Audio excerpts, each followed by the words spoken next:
Carlos Escliar.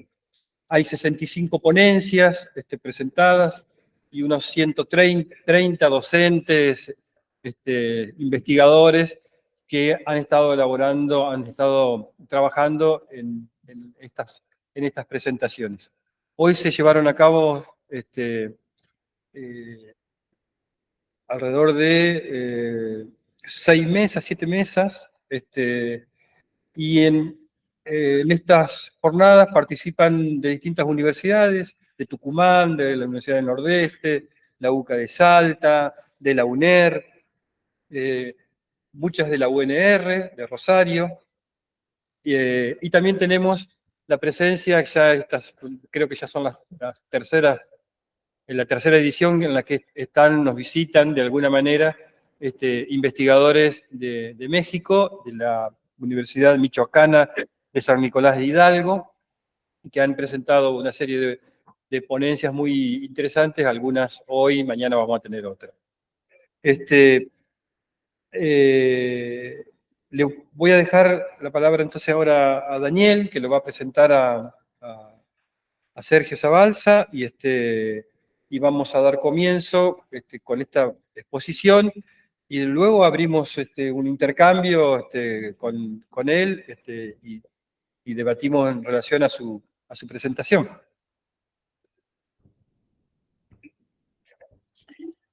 Bueno, buenas noches a todas, a todos, a quienes están hoy aquí con nosotros y quienes lo hacen a través de la plataforma de Meet, ¿no? Bueno, es un verdadero honor poder presentar al doctor Sergio Zabalza. Sergio es licenciado en Psicología de la Universidad de Buenos Aires, magíster en Clínica Psicoanalítica de la UNSAM, doctor en Psicología también de la Universidad de Buenos Aires. Desarrolla su práctica analítica en el sector privado y también colabora como supervisor en hospitales públicos y equipos docentes en la educación especial. Ex integrante del dispositivo Hospital de Día y del equipo de trastornos graves infanto-juveniles del Hospital Álvarez. Integra como profesor adjunto la Cátedra de Adolescencia de la Facultad de Psicología de la UCES. Es autor de los libros La hospitalidad del síntoma, El lugar del padre en la adolescencia, Neoparentalidades, El porvenir de la diferencia, entre otros. Además, Sergio Zabalza lleva publicados más de 300 artículos en diarios como Página 12, Clarín y Perfil, como también numerosos artículos en la revista Imago Agenda y el sitio de psicoanálisis El Sigma. A través de distintas publicaciones periodísticas, el doctor Zabalza ha venido advirtiendo sobre los riesgos que nos acechan en las nuevas tormentas que azotan la escena política nacional. Los peores recuerdos asoman en el horizonte: la violencia, la represión y el autoritarismo. En suma, la repetición que emerge cual claro síntoma de una sociedad en disputa con la memoria, esta vez con disfraces incapaces de disimular las viejas recetas de siempre: ajuste, entrega de los recursos, negocios a ambos lados del mostrador y su ruta, ha dicho nuestro invitado. Quiero también, a modo de introducción al contexto de esta conferencia, hacer una breve referencia a nuestra realidad universitaria para luego esbozar algunas preguntas a nuestro invitado que puedan actuar como hilos conductores o como pie para su conferencia. Somos la Facultad de Humanidades, Artes y Ciencias Sociales de la Universidad Autónoma de Entre Ríos. Nuestra propuesta académica, en resumidas palabras, se compone de 3 grandes campos disciplinares: la formación docente, la artística y el campo de la salud mental. Como política universitaria, nuestro sello identitario es la defensa absoluta del derecho a la educación pública, laica, libre y gratuita. Lo hacemos desde la convicción que el acceso irrestricto a la educación superior es un instrumento de ascenso social para los sectores populares, pero también de un compromiso por seguir sembrando conocimiento. Defendemos una educación que enseña a pensar, a constituir ciudadanos libres y críticos. Nosotros le decimos una educación emancipadora.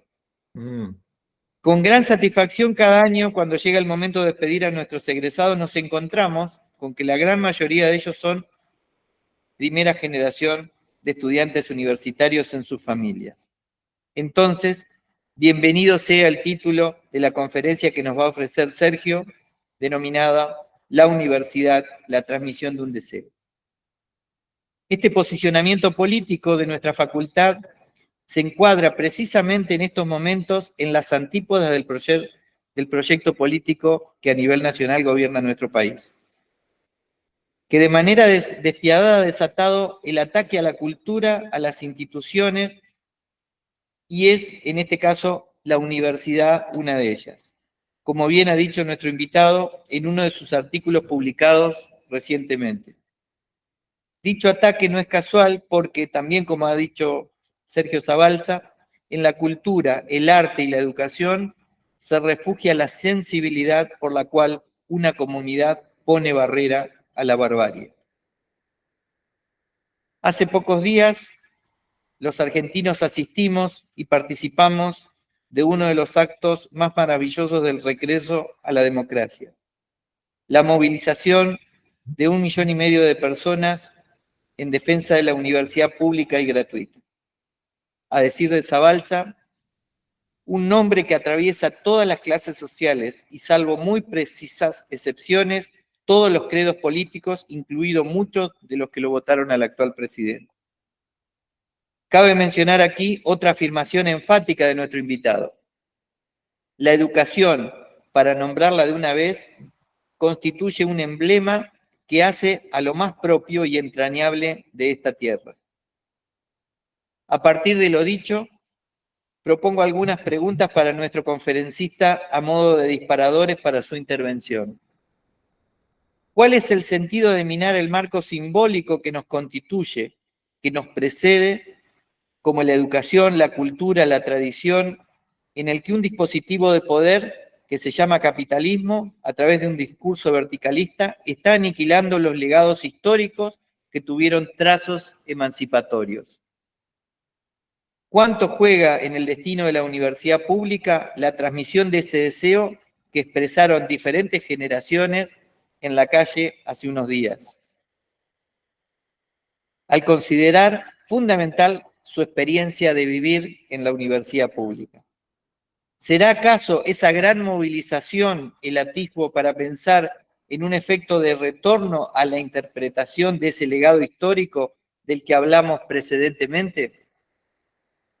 De aquello que nos constituye, que nos precede, como la educación, el arte, la cultura. Planteadas aquí algunas preguntas, dejo a Sergio la continuidad de su conferencia. Muchas gracias, Sergio, por visitarnos. Es un honor para nuestra facultad tenerte hoy aquí. Muchísimas gracias, Daniel. Es un honor para mí en estos momentos, bueno, siempre, pero en estos momentos aún más, porque como vos bien estuviste puntuando, en estos momentos la educación en general y sobre todo la universidad está recibiendo un ataque infame, aberrante, y pongo el énfasis en la palabra aberrante porque el tono de la actual política ronda lo monstruoso por cuestiones que si tengo tiempo me gustaría abordar. Tus preguntas son muy, muy precisas porque apuntan a la cuestión efectivamente de la transmisión y de lo que le toca a una universidad en cuanto a brindar a una comunidad hablante, como decimos los psicoanalistas. Vos hacías mención de ese hecho histórico que fue la marcha del 23 de abril, y esa marcha yo creo que es histórica, es una marcha universitaria, porque es una marcha que dio cátedra, es una marcha que enseñó, transmitió. A los psicoanalistas nos gusta hablar más en lugar de educación, de transmisión, por cuestiones que después vamos, pero defendemos absolutamente la educación y dentro de ella la cuestión de la transmisión que tiene algo que ver con lo más singular, el contacto que un docente pone en juego cuando en su enseñanza deja ver lo que no sabe. Hay un texto que se llama El maestro ignorante, que recomiendo a todos, y es precisamente aquel maestro que no quiere tanto enseñar. Hola, ahora lo estoy viendo a todos. No quiere tanto imponer lo que sabe, sino que quiere abrir cuestiones, quiere causar, quiere estimular, de manera para que los propios alumnos, alumnas, se pregunten, interroguen, investiguen.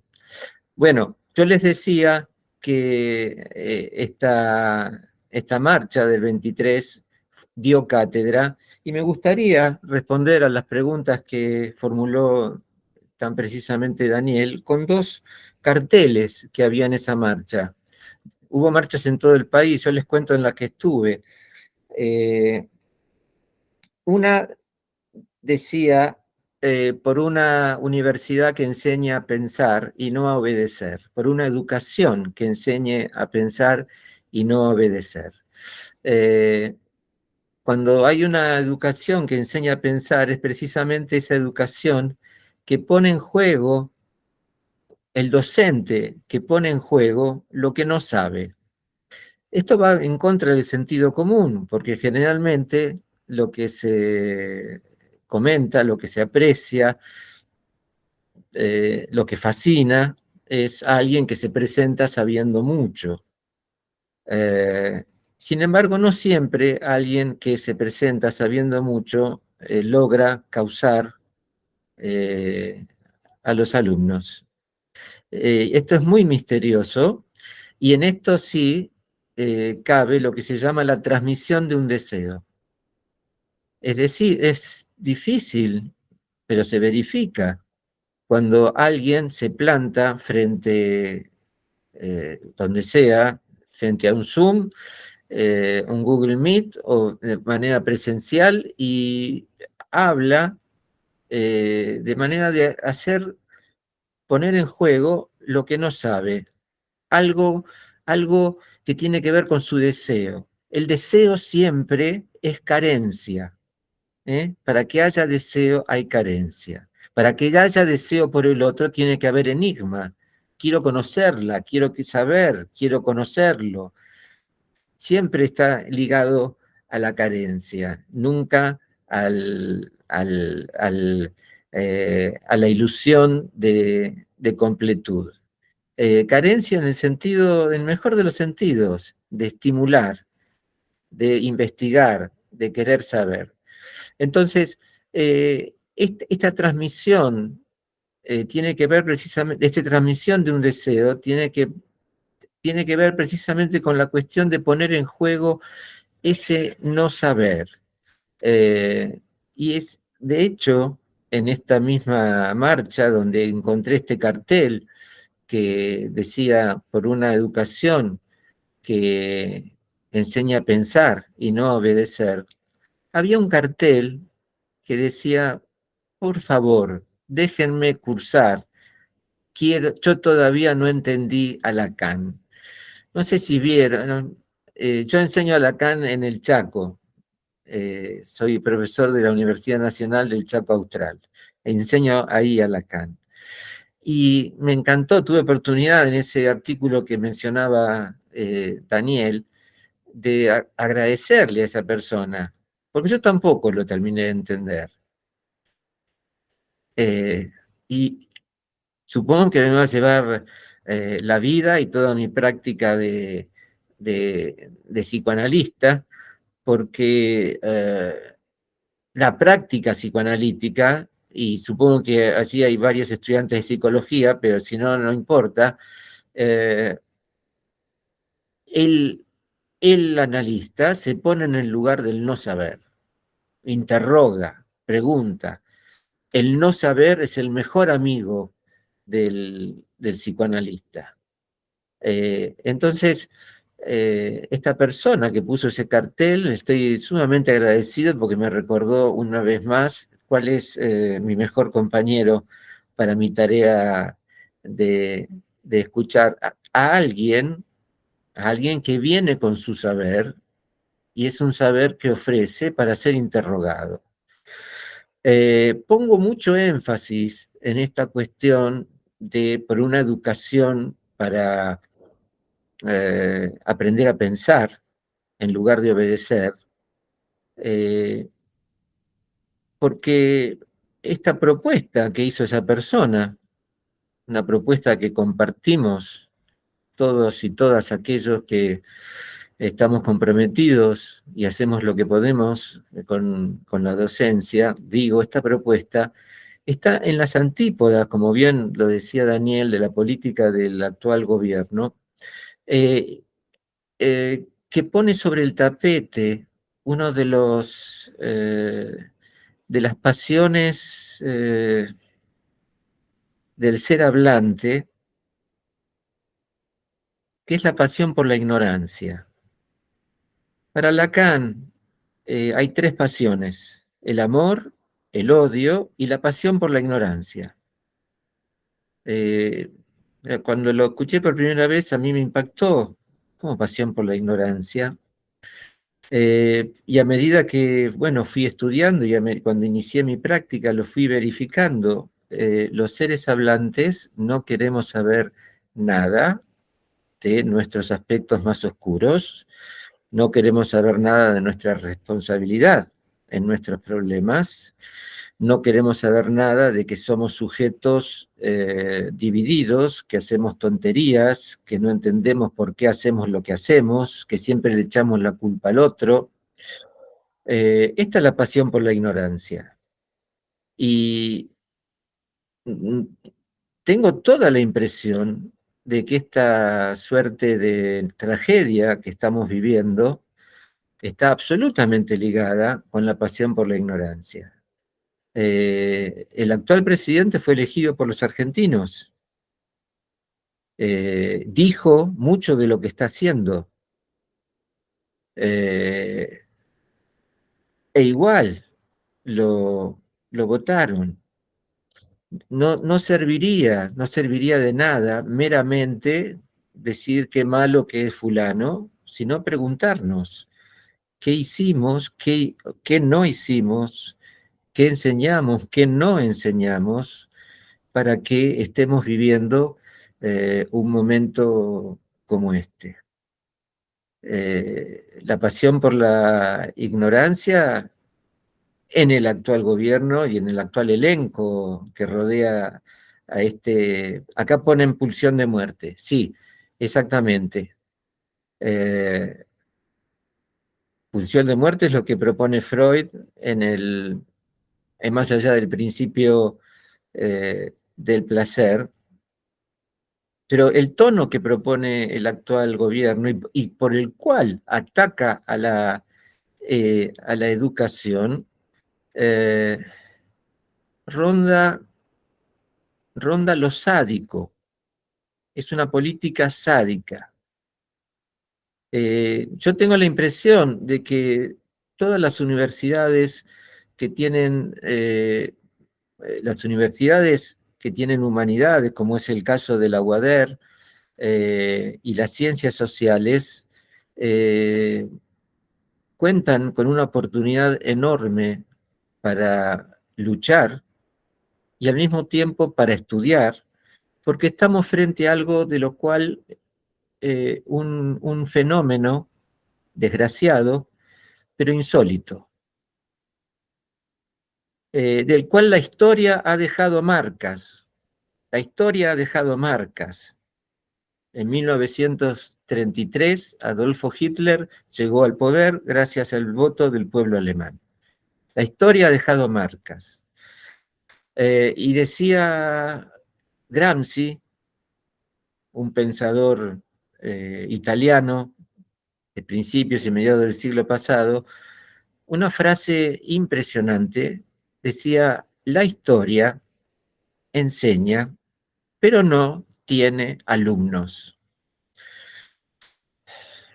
Es decir, no sé si Gramsci se analizaba, no sé si había estudiado Freud, pero esto podría ser una frase totalmente freudiana, porque está diciendo: el ser hablante está entregado a la repetición, está entregado a la repetición. Lo que sucede es que la repetición tiene sus variantes, tiene sus variantes. Entonces, creo que este es un momento para estudiar, para que la universidad luche y estudie sobre algo de lo cual no sabemos. ¿Qué le pasa al pueblo argentino para que esté eligiendo a su propio verdugo? Tenemos algunos indicios. De paso, les cuento que acabo de leer una noticia donde las universidades nacionales, las facultades de humanidades de las universidades nacionales se han unido para luchar en contra de las políticas de este gobierno. Y creo que es una buena noticia. Por lo que lo he escuchado a Daniel, decano electo, me parece que está en la misma línea, por supuesto. Y es una enorme oportunidad de aprendizaje y de lucha. Comento algo más sobre la cuestión del sadismo, porque en esta suerte de propuesta que me animo a hacer para encarar la lucha y el estudio, jamás la lucha tiene que estar escindida del estudio, jamás. Siempre tiene que estar el discurso indagando lo que no sabemos. Entonces, aporto algo para esta pregunta respecto de qué le pasa al pueblo argentino que elige a su propio verdugo y del cual creo que las universidades se tienen que hacer cargo para ofrecer una respuesta. Les decía que el tema del sadismo es un tema obligado. El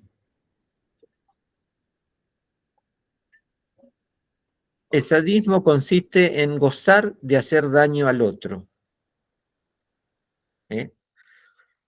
Todo ser hablante tiene aspectos sádicos y aspectos masoquistas. García, acá, Gloria, después lo hablamos, Gloria, entonces, les agradezco todos los aportes que puedan hacer, y por supuesto que después preguntamos y charlamos.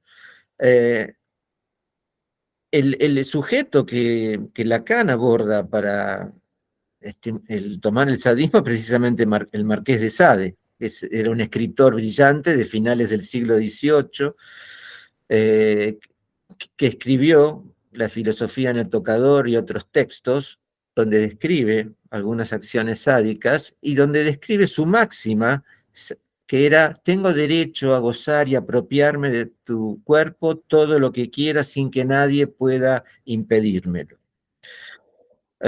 Bueno, y terminó sus días en la cárcel y no se sabe bien. Es para preguntarse si terminó en la cárcel por su chifladura o porque con sus textos desnudó la hipocresía de su época.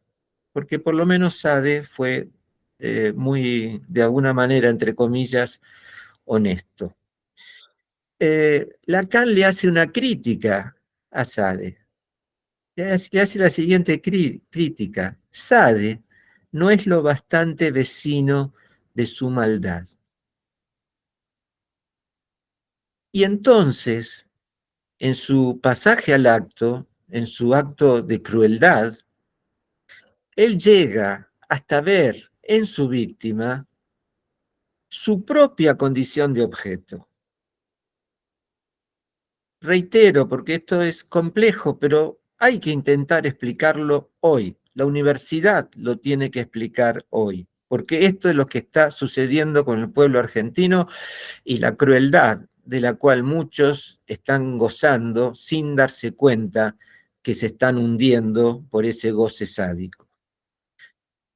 Reitero, Sade no es lo bastante vecino de su maldad, de manera que en su acto loco y chiflado llega hasta ver en su víctima su propia condición de objeto. Y ahí tiene que dejar. Y reiterarlo, porque la angustia ante ver su propia condición de objeto lo obliga, como el adicto, a reiterar el pasaje al acto una y otra vez. Esta es una hipótesis, pero creo que algo de esto está sucediendo con un gran sector de la población, la población argentina, sin darse cuenta que nos estamos hundiendo todos. Borges, hay un texto de Borges que se llama el Deutsches Requiem, que narra todo el avatar de un verdugo con su víctima. Y sobre el final termina diciendo,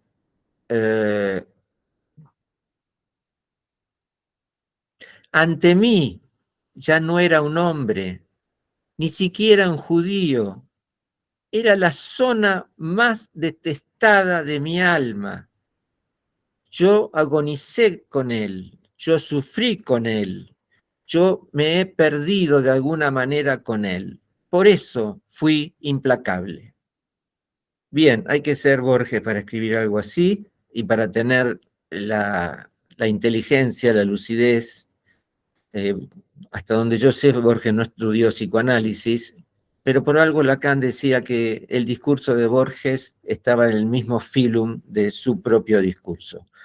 Es decir, Borges pesca perfectamente cuál es el tema del verdugo, del sanguinario, del genocida. De encontrar en su víctima su propia condición de objeto. No creo desde ya que los millones de personas que aún apoyan a este sujeto sádico sean genocidas, ni sean como el verdugo que comenta Borges. Creo que están tomados por la pasión, por la ignorancia. Creo que millones de argentinos están gozando de la crueldad de inventarse un enemigo sin darse cuenta que en ese enemigo que están inventando están viendo su propia condición de objeto. Daniel, no sé si vamos bien, si te estoy respondiendo, porque me entusiasmo, me lo planteaste de una manera tan interesante que me dio ganas de lanzarme a hablar. Cualquier cosa me decís, ¿eh? ¿De acuerdo? Bien.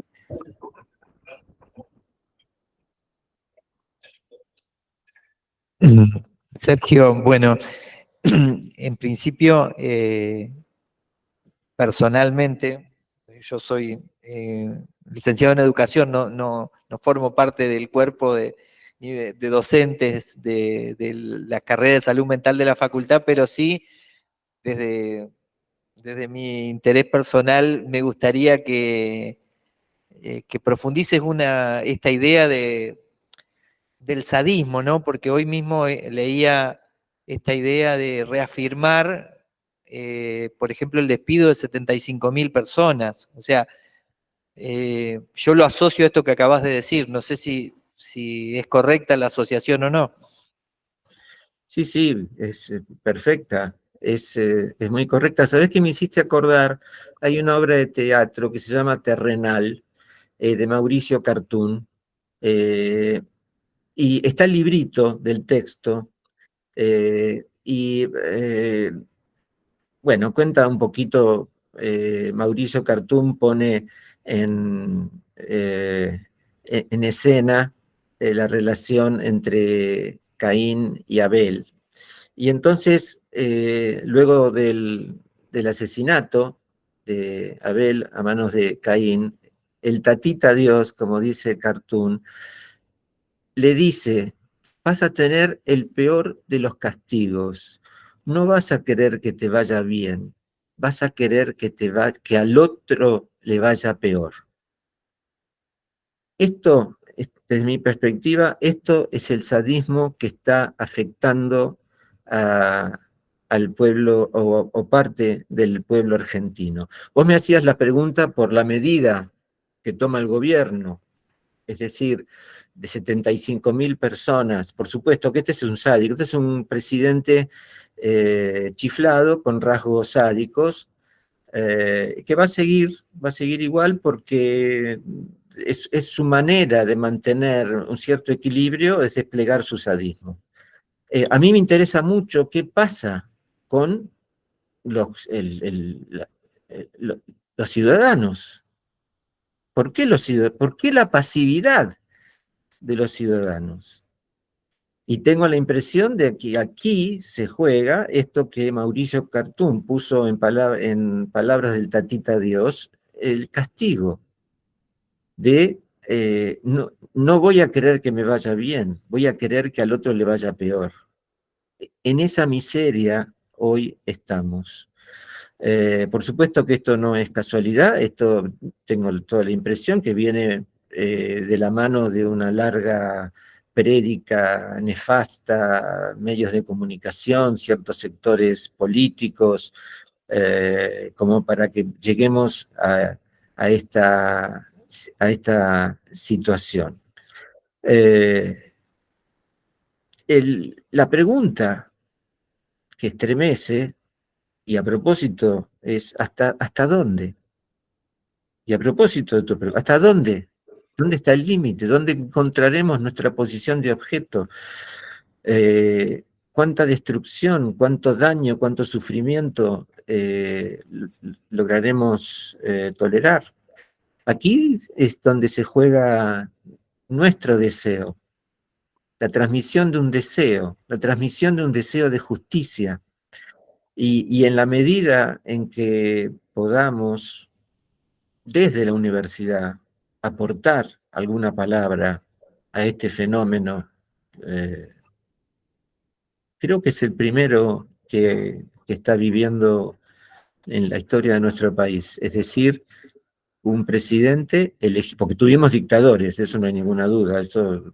Ahora, tenemos un presidente elegido democráticamente en elecciones libres, que está ejerciendo un sadismo aberrante, motosierra sádica, como dicen allí, y lo que vamos observando es una pasividad en el pueblo argentino que estremece. Sergio, Sí, esto que vos citabas de Cartoon apareció fuertemente en las encuestas previas, ¿no? Hubo relevamientos en ese sentido de que no había en este caso una búsqueda de un futuro mejor, que era una cuestión básica de cualquier campaña electoral, que era prometer un futuro, ¿no? En esta se relevó que no era así, que el tema era que le vaya peor al otro. Ahora, la pregunta que me viene es, ahora no hay un otro al que le va peor, hay un yo al que le va peor, porque más que nada esto que buscaban justamente esto que un otro le vaya peor, hoy están sufriendo en carne propia las consecuencias del ajuste, ¿no? Y hasta dónde sigue existiendo ese deseo que al otro le vaya peor y hasta dónde acepto las consecuencias del ajuste en mi propia situación personal, familiar, ¿no? Incluso personas que han sufrido drásticamente las medidas de este gobierno, en algún sentido siguen manteniendo un apoyo porque esperan que la cosa cambie en un futuro cercano. Entonces, ¿cómo se explica desde la psicología o desde tu perspectiva, mejor dicho, este deseo de que el otro le vaya mal escindiendo de la propia condición? Te agradezco la pregunta porque introduce el rasgo distintivo en Freud del ser hablante, que es el masoquismo. El ser hablante es esencialmente masoquista. Durante un tiempo hubo quienes sostenían que el masoquismo era la pareja del sadismo. No, no es así. No es así. El ser hablante, lo primordial en Freud es el masoquismo. Y un sujeto puede hacerse daño, no querer saberlo, en virtud de su pasión por la ignorancia y por el odio que lo habita. Es complejo, es complejo. Va absolutamente en contra del sentido común, pero sería muy importante, y por eso celebro la iniciativa de esta jornada, celebro estar hablando con un especialista en educación, porque sería muy importante de alguna manera de poder explicar esto, porque nos tiene que dejar algún saldo de experiencia este horror que estamos viviendo. Es decir, reitero, nuestro rasgo esencial y primordial en tanto seres hablantes es el masoquismo. Puedo hacer, por Dios, doy ejemplos, personas que una y otra vez vuelven a armar parejas con sujetos sádicos que le pegan y demás. Esto es algo que en los hospitales públicos hemos comprobado día tras día. Te estoy dando algo grueso, pero esto se verifica tanto en hombres como mujeres y cualquier género que se nos ocurra. Y, y es alarmante que no, en algunos casos no aparecen límites. Y es aquí donde entra a jugar esta pasión por la ignorancia que en una universidad que enseña ciencias de la educación, me pareció importante traerla, porque el ser hablante, con tal de no enterarse de aquello oscuro que lo habita, puede llegar a dejarse arrasar, sufrir, torturar y demás. Mencioné la palabra odio porque hay una paradoja. Cuando Lacan dice, Sade no es lo bastante vecino de su propia maldad, es decir, que Sade no sabe que su maldad está dirigida contra él mismo, contra el vecino que lo habita. Quien odia, también se odia a sí mismo. Este es el horror que estamos. La persona que está llena de odio, una cosa es un enojo, qué sé yo, un cabrón, todos somos un poco cabrones. Otra cosa es cuando uno está habitado de odio y algo peor que el odio, que es el resentimiento. Doy una metáfora de lo que es para mí el resentimiento. El resentimiento es el odio constipado, es decir, eso que está tapado, creo que soy bueno, pero me aflora el odio por todos lados. Y entonces voy a la cola de la verdulería, del Rapipago, de donde sea, del taxista, y me pongo a hablar pésimo del gobierno, del ministro no sé qué, de lo que fuere, para descargar todo mi odio. Esto es lo que hemos vivido en los últimos años y que por lo cual hemos terminado en esta situación. Arriesgo un poquito más y hay algo que dice Freud cuando apenas contaba 38 años de edad. A fines del siglo XIX, dice Freud que el prójimo es una noticia en el cuerpo propio. Lo tengo incorporado todo esto que vos mencionaste también, Daniel, de la transmisión, porque de esto, la universidad como transmisión, esto es porque en el ser hablante, el otro, los padres, los mayores, los maestros, los tenemos en el cuerpo. Los bichos, las criaturas, los gatos, los perros, los caballos, no necesitan educación. La educación se la imponemos nosotros porque queremos que hagan las cosas como queremos nosotros y entonces contratamos fulano mengano para que el perro se porte bien y demás. Los perros no necesitan, los caballos no necesitan, los cocodrilos no necesitan educación. Los que necesitamos educación somos los seres hablantes, porque estamos desarraigados de la naturaleza. La entrada del lenguaje hace cosas maravillosas, hace cosas como el arte y también hace cosas espantosas como es el odio, la guerra y demás.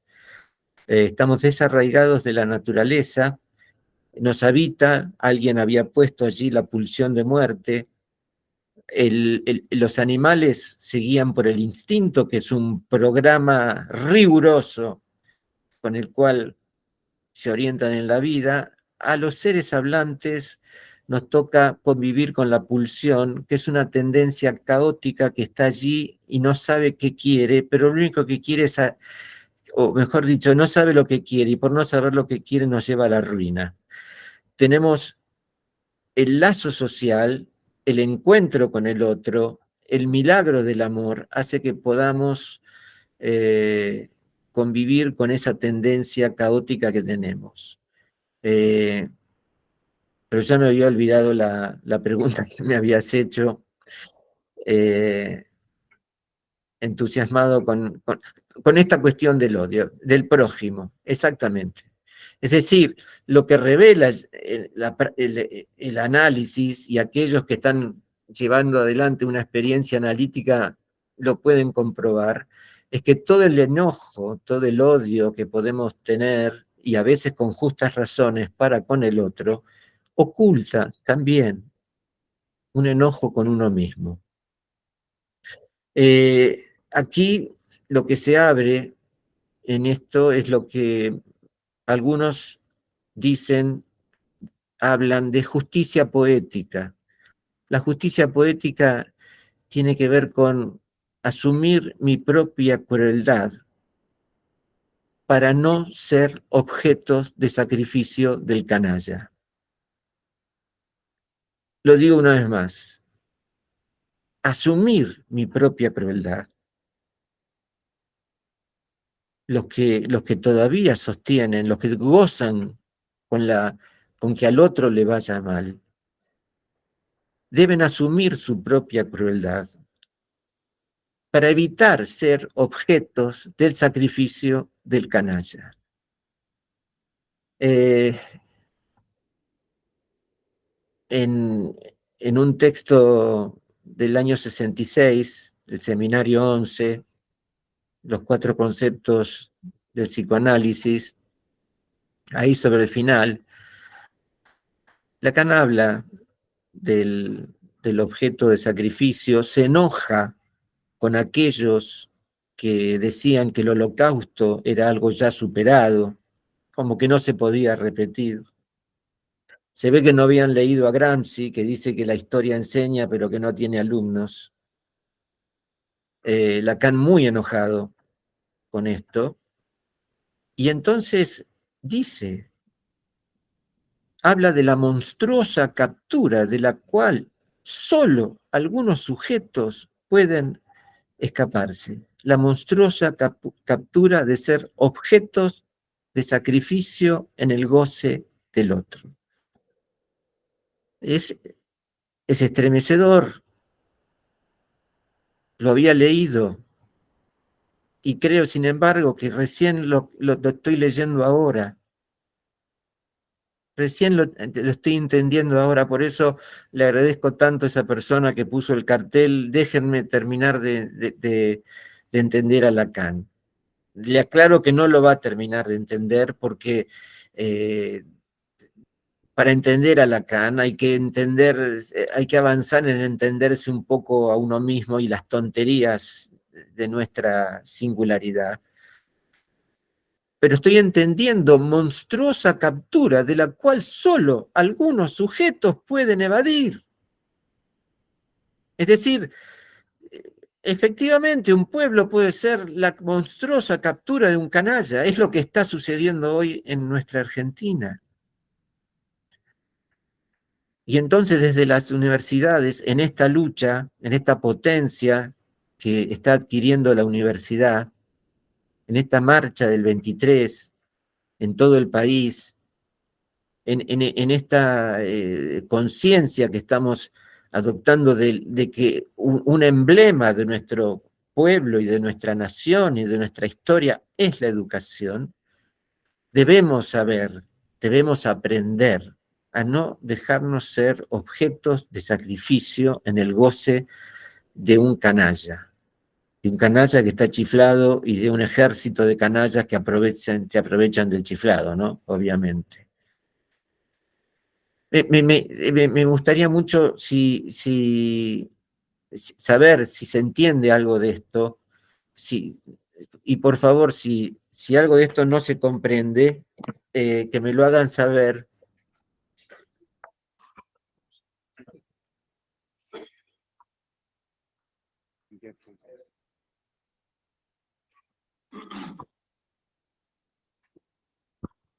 Hola.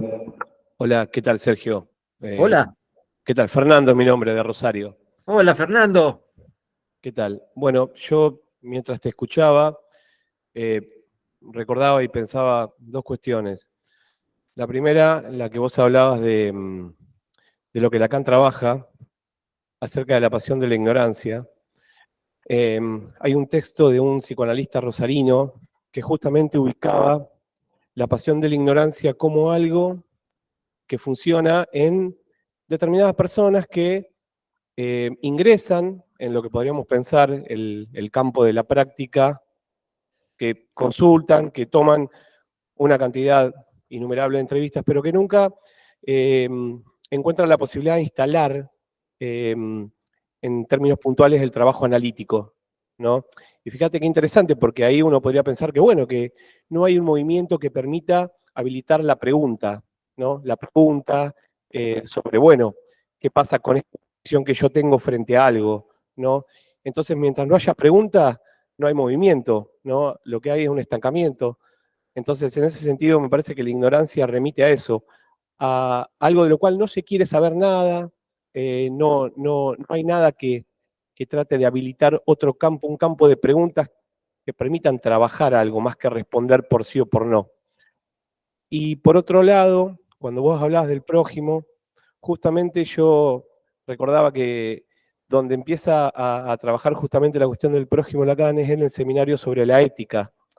Y pensaba, no, bueno, el prójimo como quien puede dar vida, pero que también puede desplegar hostilidad, destrucción, ¿no? Y es un poco lo que se está viendo ahora, ¿no? Toda la cuestión de la destructividad, de la agresividad que hay en juego, ¿no? En relación a un posicionamiento que tiene un objetivo sin darle lugar al otro, ¿no? Entonces, digamos, me parecían muy interesantes estas dos cuestiones que vos planteabas. Gracias. Gracias Fernando por las preguntas. Respecto de tu primera interrogación, recordaba que es bueno preguntarse si en una persona que viene a consultar hay algún resto de ética como para poder consentir a alguna intervención analítica. Creo que es de lo más complejo, lo que, en el mejor de los sentidos, tu pregunta, porque habla de la eh, efectividad del psicoanálisis, nada menos. Llega un sujeto totalmente cerrado, eh, bajo distintas maneras, a veces porque no habla, a veces porque sucede muchísimo con adolescentes, o a veces adultos, con distintos semblantes, se pueden reír, pueden hacer chistes, pueden lo que fuere, pero no están dispuestos, como dice Lacan, a poner la libra de carne, entregar algo, ceder algo. Frente a esto, un analista tiene el derecho de decir, bueno, ya está, basta, pero la comunidad analítica no renuncia. La comunidad analítica no renuncia. Por eso seguimos estudiando, por eso seguimos supervisando, por eso seguimos haciendo jornadas, por eso seguimos presentando casos, por eso intentamos estar a la altura de la época, y hoy debemos estar a la altura de la época, sí, desde ya, en las actuales circunstancias. Pero bien. Chao, Eva. La comunidad analítica no renuncia. No renuncia. Un analista puede decir, bien, hasta aquí, pero la comunidad analítica no renuncia. Y de hecho, Lacan propuso la invención ya en sus últimos años, y abrir el campo de todo tipo de maniobras para que un sujeto de alguna u otra manera consienta alguna intervención. Y cuando digo sujeto no solo digo neuróticos, también psicóticos, en fin. Salir a caminar, encontrarse en un café. Bueno, en el hospital hemos inventado todo tipo de cuestiones. Un hospital de día es la manifestación más pragmática de todo lo que puede hacer un psicoanalista para intentar que un sujeto se haga cargo de sus problemas. Bueno, gracias por la pregunta, Fernando.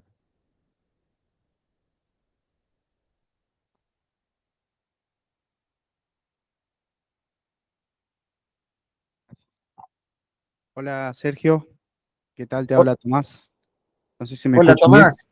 ¿Qué Sí, tal? te escucho muy bien.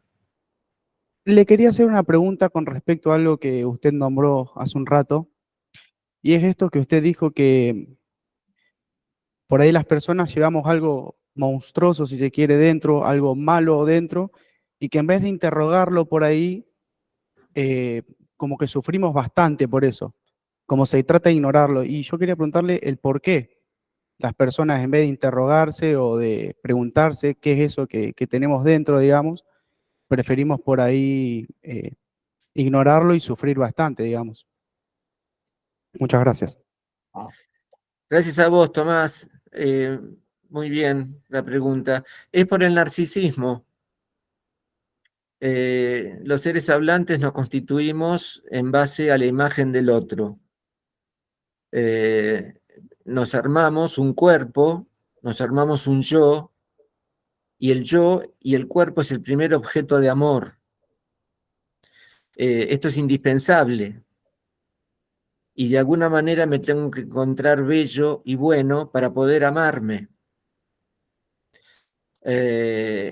Ahora, en esa imagen hay oculto, yo no diría algo malo, porque ya sería entrar en términos de la moral, sino algo caótico, algo masoquista. Y es en virtud de esto, de este narcisismo, que nos resistimos. Nos cuesta muchísimo, en toda discusión, esto de manera cotidiana, con amigos, sobre todo con gente que amamos, sobre todo con gente que amamos. Si nos dice algo de tal manera, parece que no le gustó, no sé, que debe tener algún problema conmigo, pero entonces lo llamo, no lo llamo, le escribo, no le escribo, me puso un visto. ¿Por qué me puso un visto? ¿Por qué no, me voy y me fijo en el celular? Es un hijo de puta, evidentemente. Y así estamos toda la vida, es increíble. Es increíble. Se están riendo y es la mejor manera de llevar esto, poder reírnos. El psicoanálisis, la promesa del psicoanálisis es poder reírnos de nosotros mismos, pero no con sorna ni con la ironía triste, sino de poder reírnos de lo absurdos que somos. Cuando podemos empezar a reírnos de lo absurdos que somos, le ganamos 1 metro a la pasión por la ignorancia, ¿eh? Así que, bien por la pregunta. Bien, sí.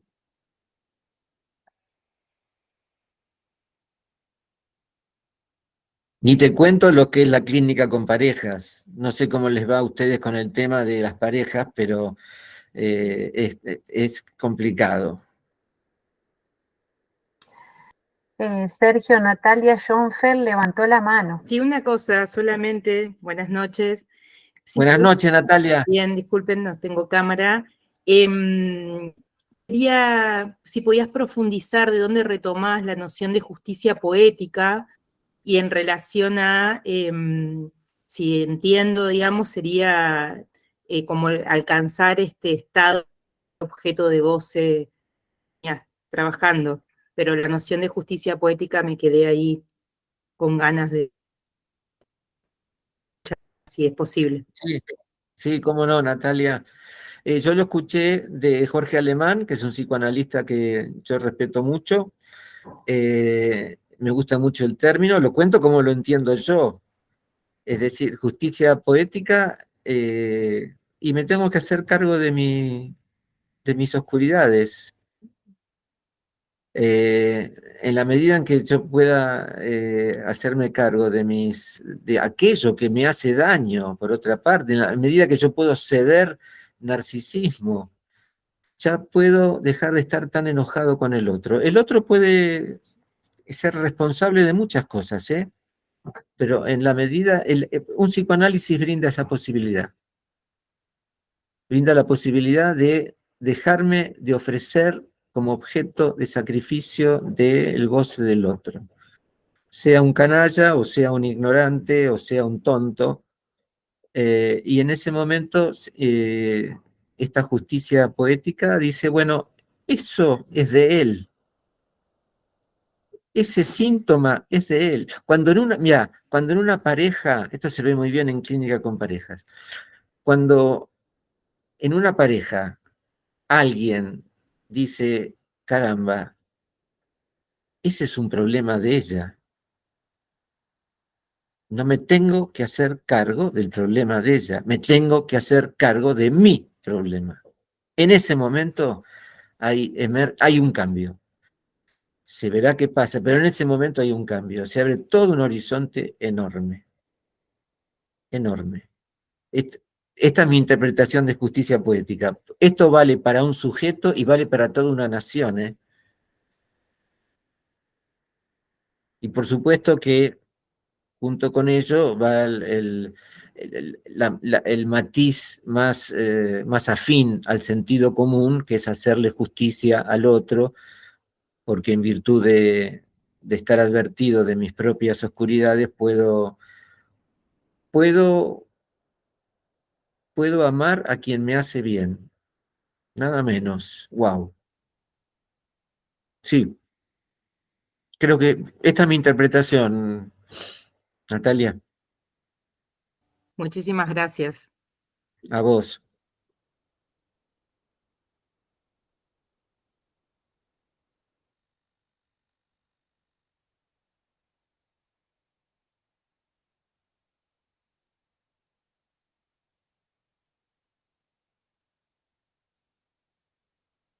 ¿Alguna otra pregunta? Voy a terminar creyendo que entendieron todo lo que hablé.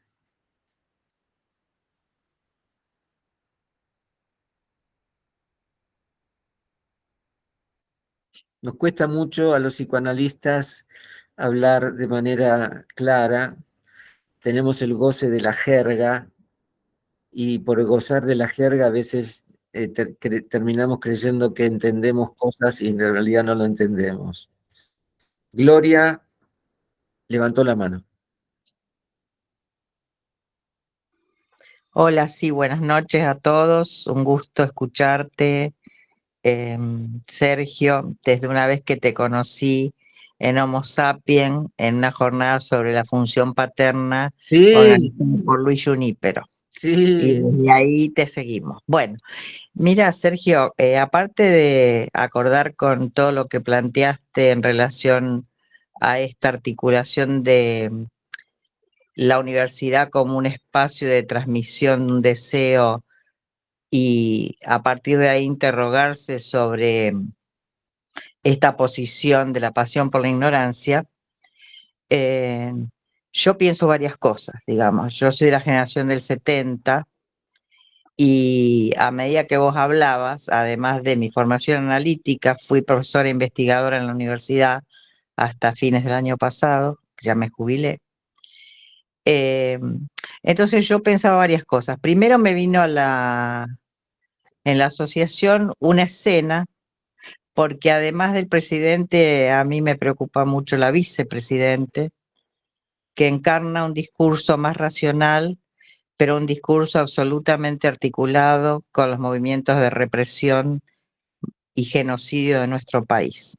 A partir de eso me vino esta asociación, para los jóvenes quizás no saben. La única persona que rompió el pacto de silencio en relación a los vuelos de la muerte fue Scilingo. ¿Cuál es la escena que a mí me vino? Scilingo rompe el silencio a partir de un episodio que él mismo relata, que en una oportunidad él, arrojando personas al vacío desde un avión, él se resbala, casi se cae, y un compañero lo sostiene. Él relata eso como una situación de pánico terrible y que en ese instante, digamos, es como que algo se registró en él, algo se escribió y él empieza a hablar de lo que fueron los vuelos de la muerte, ¿no? Por esto que vos planteabas de que lo que uno pone en el otro tiene que ver con la propia oscuridad, digamos. Pero además yo es la que hice el comentario de García Canclini. Ajá.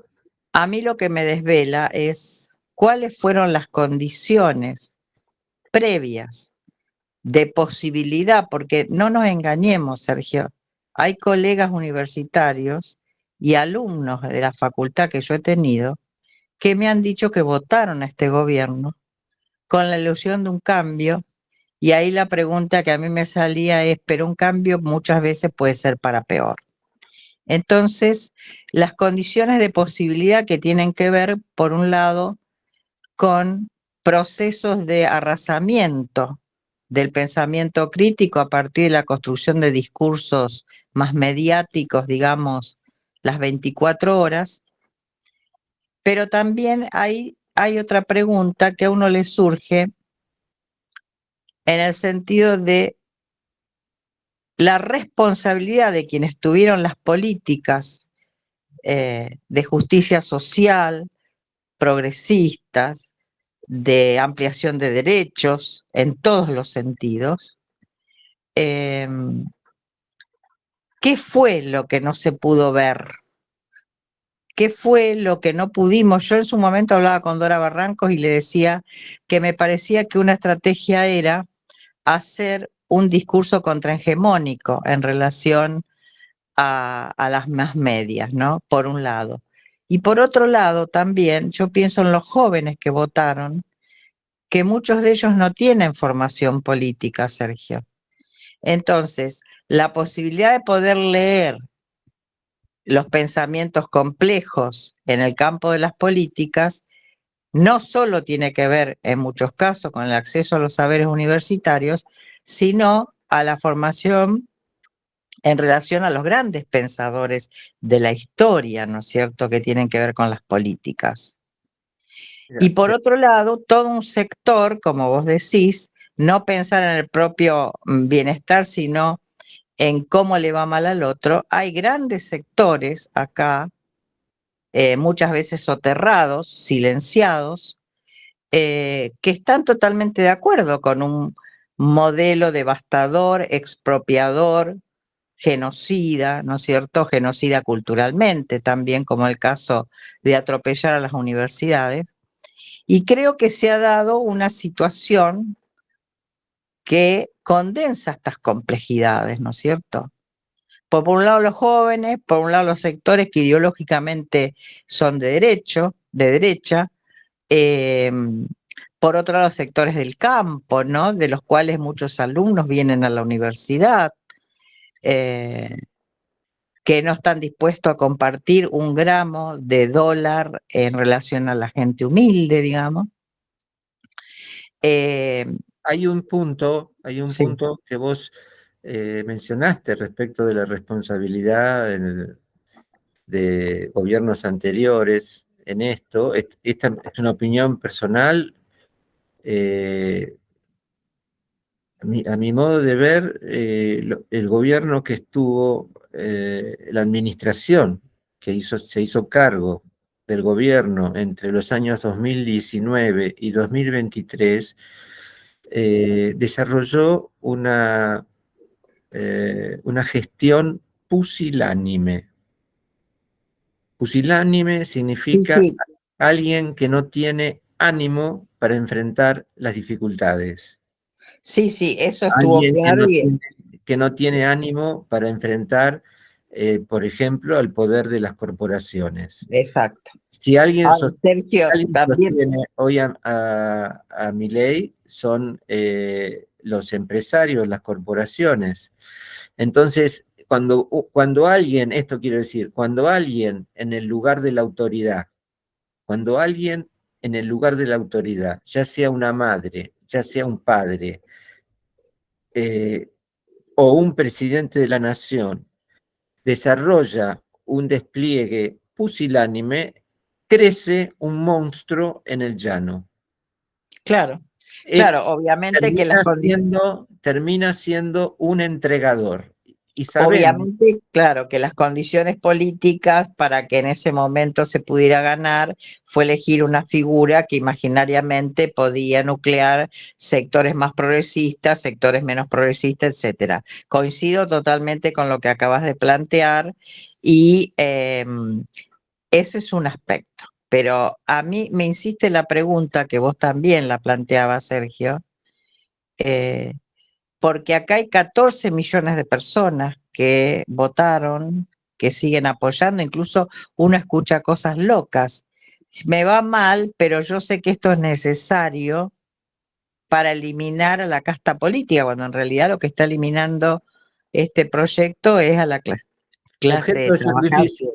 A la Objeto de clase, sacrificio. exacto, sacrificiales, a la clase trabajadora, ¿no es cierto? Entonces, Absolutamente. yo coincido con vos reivindicando el lugar de la universidad como un lugar príncipe para justamente desarrollar pensamiento crítico y qué es lo que tenemos que hacer todos los docentes, investigadores, alumnos, delegados, no docentes, digamos, ¿no? Es decir, llenar las aulas de espacios donde se puedan abrir preguntas en relación a lo crítico, ¿no? Y creo que por eso no es casual que aparece como manifiestamente el enemigo al que hay que abatir y hay que desfinanciar, ¿no? Sí, por supuesto. Es clave para una política como la que se está llevando a cabo, es deteriorar absolutamente la universidad. Bueno, precisamente transformarlo en un adoctrinamiento. Muchas gracias. A vos, Gloria.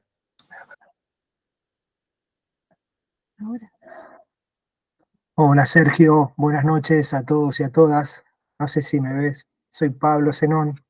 Hola, Pablo, ¿cómo estás? Qué gusto ¿Cómo estás? verte. ¿Tanto tiempo? ¿Todo bien? Bien, bien, qué lindo. Qué bueno escucharte, poder estar compartiendo con vos esas hermosas palabras que siempre nos regalás.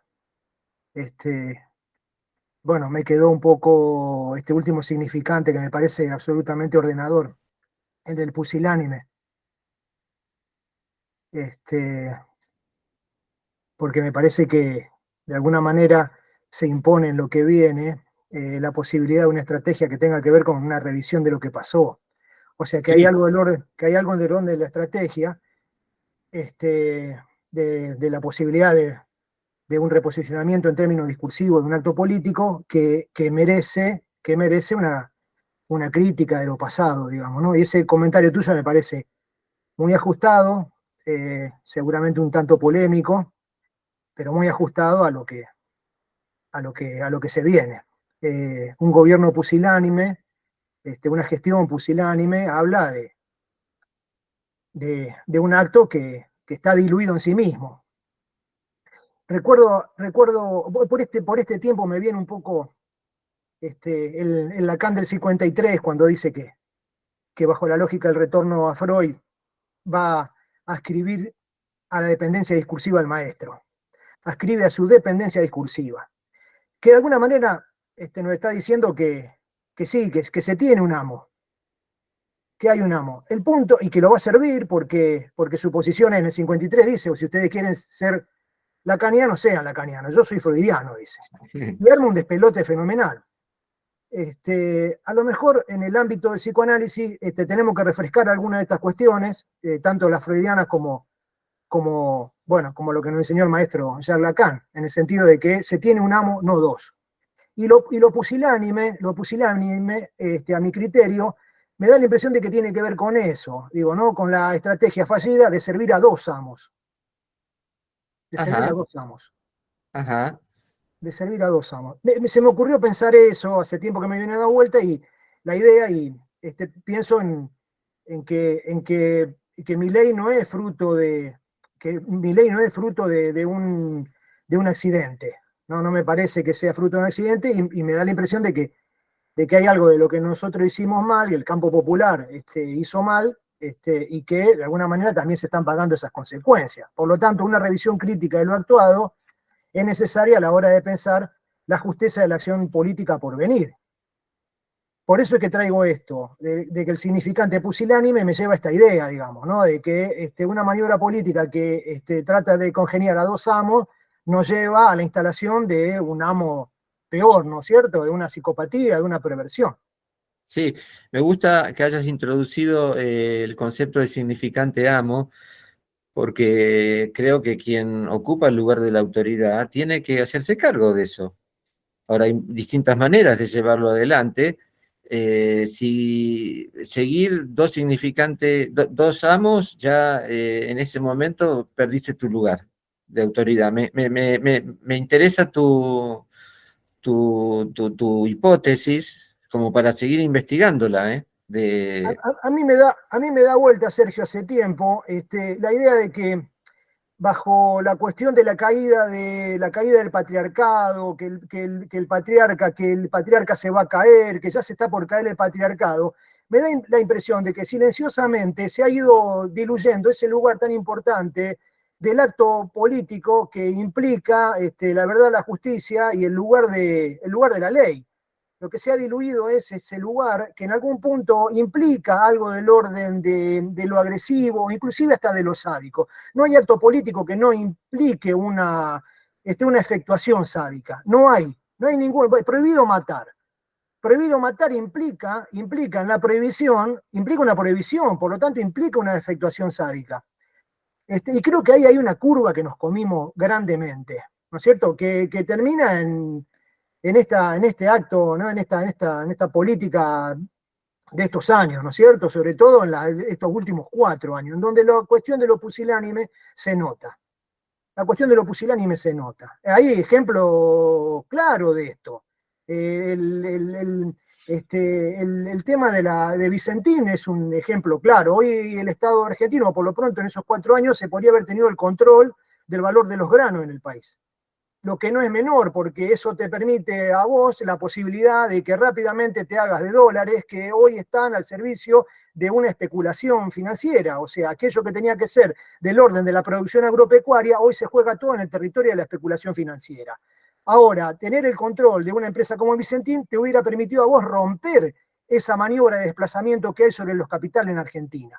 Y es una maniobra sádica, porque vos le estás diciendo, mire señor, le vamos a expropiar por el bien común de todos los argentinos esta empresa a ustedes. Por supuesto. Y agrego algo más, la justicia, el poder judicial, a mi gusto, es el punto clave desde un análisis del Estado, del nivel paupérrimo de corrupción que hoy padecemos en nuestra República. El Poder Judicial es responsable de esto que estamos viviendo. Sí, acuerdo plenamente, Sergio, acuerdo con esta idea de que está allí la madre del borrego, es por el lado de la justicia, pero necesitamos, para la justicia necesitamos una amplia mayoría, Sí, por supuesto. una amplia mayoría en la Cámara Legislativa que permita al menos una correlación de fuerza para instalar una posición discursiva de lo que tiene que venir, porque ni siquiera hay que hacer grandes cuestiones, hay que tener una buena cantidad de diputados y blandir en diputados la posibilidad de juicios políticos y de otra correlación de fuerza en el Consejo de la Magistratura. Y con eso se resuelve bastante el problema. Pero el punto está que es esto, que uno tiene que mostrar fuerza y que tiene que mostrar decisión y que tiene que mostrar que está jugado por ciertas cuestiones. Y eso en estos últimos años, bueno, se ha diluido. Se ha diluido. Andrés.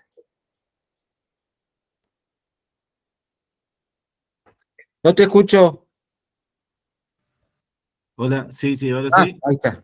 No, sí, era un breve comentario en relación ahí, me parece, está bueno ahí lo que retoma Pablo, en relación al sadismo. Vos hablabas hoy del sadismo en relación a decir, bueno, el deseo de que a alguien le vaya mal, decir, bueno, que a otra persona le vaya mal sin pensar en las consecuencias de eso. Y un poco de eso, muchas cosas me venían a la mente, qué sé yo, un discurso de Cristina en un momento donde decía la patria es el otro, y algo en relación a esto que traía ahí, que Daniel convocaba en un momento que hace una interlocución con vos, donde dice, bueno, de alguna manera de pensar de que le vaya mal al otro, indefectiblemente nos interpeló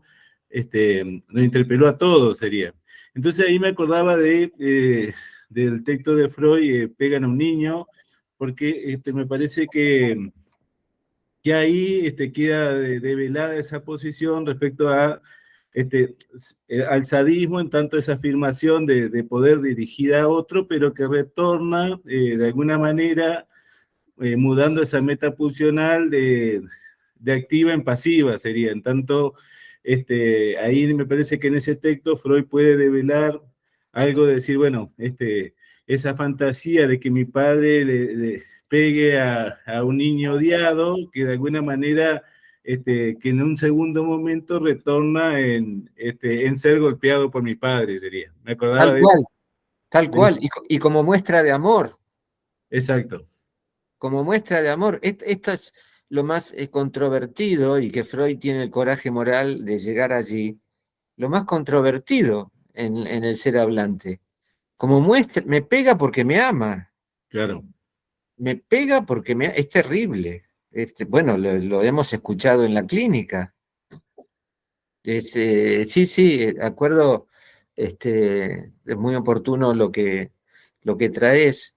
Vos sabés que respecto del sadismo, me acuerdo de lo que sucedió hace un par de meses en el colegio Copelo, cuando Milei fue a su colegio donde transcurrió la secundaria, y mientras estaba dando su discurso, dos chicos se desmayaron. Y Milei se burló de ellos. Estaba a un metro, un menor se cae desmayado, y el presidente de la nación se burla de un niño que se cae desmayado. Creo que es Sí, fue muy fuerte porque aparte se desmaya uno y a los minutos se desmaya otro. Son dos que en un instante. Exactamente.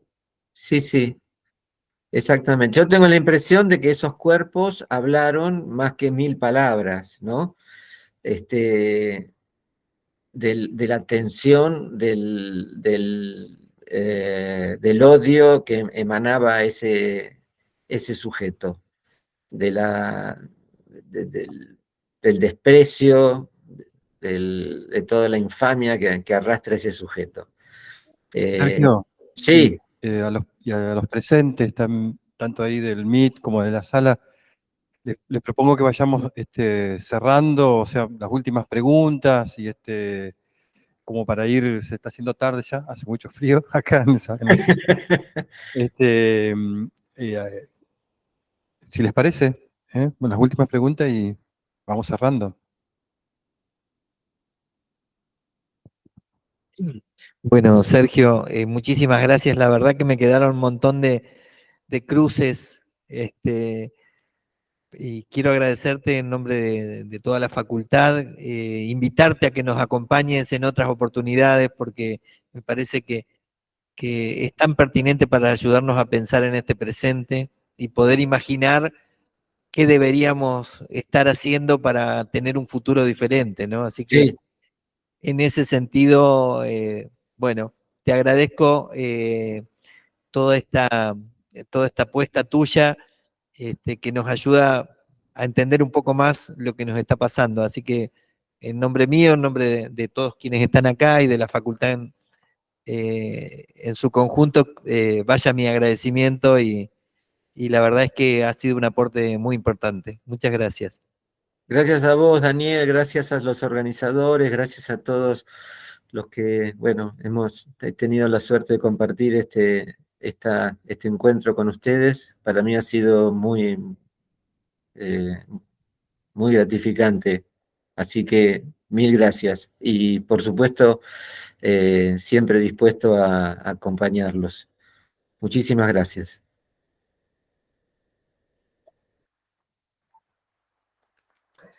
Gracias, Sergio. Un abrazo muy fuerte.